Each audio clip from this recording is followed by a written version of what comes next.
اعوذ باللہ من الشیطان الرجیم بسم اللہ الرحمن الرحیم۔ سورۃ البقرہ کی آیت 260 کا مطالعہ کریں گے۔ ارشاد باری تعالی ہے وَإِذْ قَالَ إِبْرَاهِيمُ رَبِّ أَرِنِي كَيْفَ تُحْيِي الْمَوْتَى قَالَ أَوَلَمْ تُؤْمِنْ قال ولكن ليطمئن قلبي قال فخذ أربعة من الطير فصرهن إليك ثم اجعل على كل جبل منهن جزءا ثم ادعهن يأتينك سعيا واعلم أن الله عزيز حكيم۔ اللہ تعالیٰ ارشاد فرماتے ہیں اور یاد کر جب ابراہیم نے کہا اے میرے پروردگار مجھ کو دکھا کہ تم مردے کو کس طرح زندہ کرے گا۔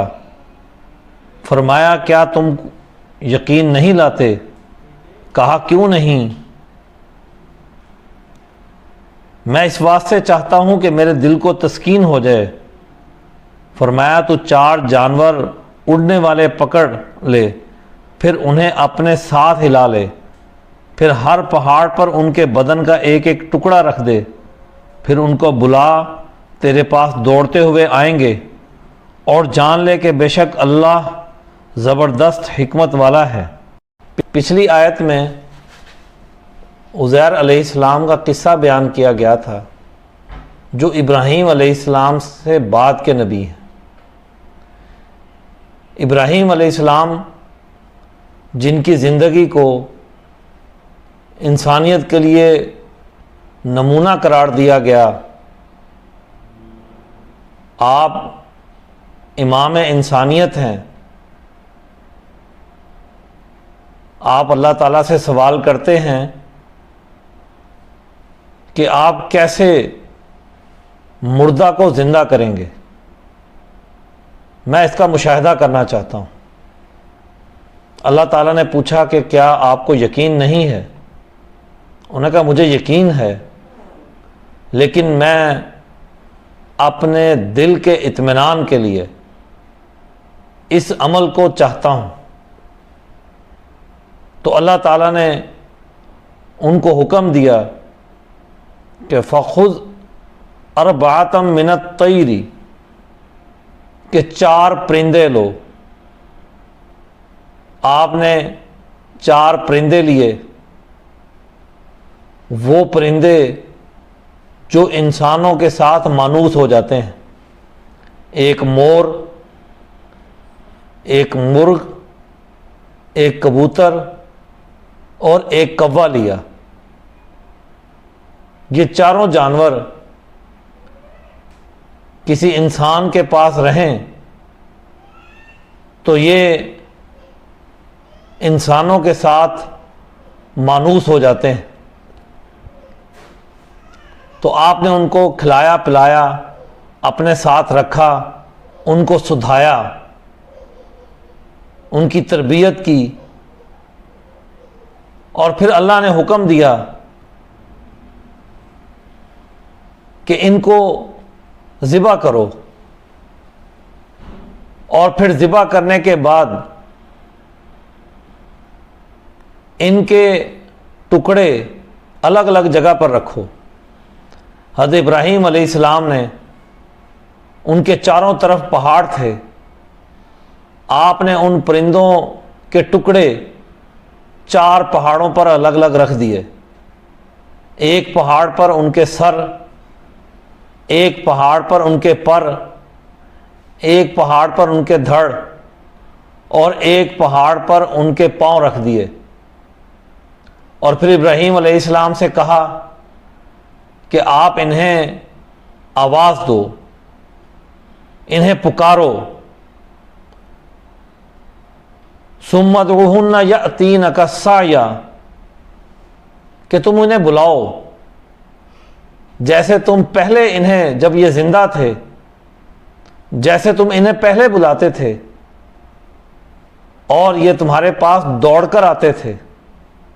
تو ایسا ہی اب بھی ہوگا۔ اور پھر یوں ہی ہوا کہ ابراہیم علیہ السلام نے انہیں پکارا تو آپ کے سامنے ان کے تمام اعضاء آپس میں جڑے اور وہ زندہ ہو کر آپ کے سامنے آ گئے۔ اس سے ایک تو ہمیں انسانی زندگی کے لیے بھی مثال ملتی ہے کہ انسانوں کی اگر تربیت کی جائے، انہیں سدھایا جائے، تو پھر بستیوں کے اندر، قوموں کے اندر دوبارہ جان پیدا ہو جاتی ہے۔ دراصل انسانوں کو ایک اجتماعیت کی ضرورت ہوتی ہے، انسانوں کو ایک تربیت کی ضرورت ہوتی ہے، انسانوں کے لیے کھلانے پلانے کے ایک معاشی نظام کی ضرورت ہوتی ہے۔ اور جو شخص، جو رہبر، جو رہنما، جو لیڈر یہ تمام عمل اختیار کرتا ہے تو قوم اس سے محبت کرتی ہے، اس کے ساتھ جڑ جاتی ہے، اور ایک ایسا رہبر اور رہنما قوم کے اندر ایک نئی زندگی، ایک نئی جان پیدا کر دیتا ہے۔ جیسے حضرت ابراہیم علیہ السلام نے ان جانوروں کو سدھایا، ان کی تربیت کی، انہیں کھلایا پلایا، اپنے سے مانوس کیا، انہیں ذبح کیا، اور پھر یہ ان کو دوبارہ بلایا تو ان کے اندر جان پیدا ہو گئی۔ ایسے ہی اگر بکھری ہوئی بستیاں ہوں تو ایک انہیں اچھا لیڈر اور رہبر اور رہنما مل جائے تو اس بستی کی نئی اٹھان کرے، اس کے لیے انہیں ایک تربیت دینے کی ضرورت ہوتی ہے، انہیں سدھانے کی ضرورت ہوتی ہے، ان کے اندر ایک اجتماعیت پیدا کرنے کی ضرورت ہوتی ہے، تو وہ قومیں دوبارہ کھڑی ہو جاتی ہیں۔ اب یہاں پر اس بات کو بھی واضح کر دیا گیا کہ کس طرح اللہ تعالیٰ مرنے کے بعد انسانوں کو دوبارہ زندہ کریں گے، بالکل اسی طرح جیسے یہ جانور دوبارہ زندہ کر دیے گئے، ابراہیم علیہ السلام کو اس کا مشاہدہ کروایا گیا۔ تو اللہ تعالیٰ عزیز ہے، اللہ تعالیٰ حکیم ہے، وہ غالب ہے، طاقت والا ہے، قوت والا ہے، وہ یہ تمام عمل کر سکتا ہے۔ اس کی حکمت، اس کی دانائی ان تمام چیزوں پر غالب ہے، وہ تمام اس عمل کو کرنے کی طاقت رکھتا ہے۔ تو جب تمام انسان مر جائیں گے تو پھر اللہ کے حکم سے یہ تمام انسان دوبارہ پیدا ہوں گے، دوبارہ اکٹھے ہوں گے اور حشر کے میدان میں دوڑ کر جائیں گے، اور پھر وہاں اللہ کے سامنے حاضر ہو کر اپنا حساب کتاب دیں گے۔ تو یہ بات ہمیں اس طرف بڑی واضح طور پر متوجہ کرتی ہے کہ انسان کی زندگی محض یہیں تک محدود نہیں، اس کی زندگی ختم ہوگی اور پھر اللہ کے حکم پر قیامت برپا ہوگی، اور پھر دوبارہ تمام انسان اکٹھے کیے جائیں گے اور لوگ اللہ کے حضور حاضر ہوں گے۔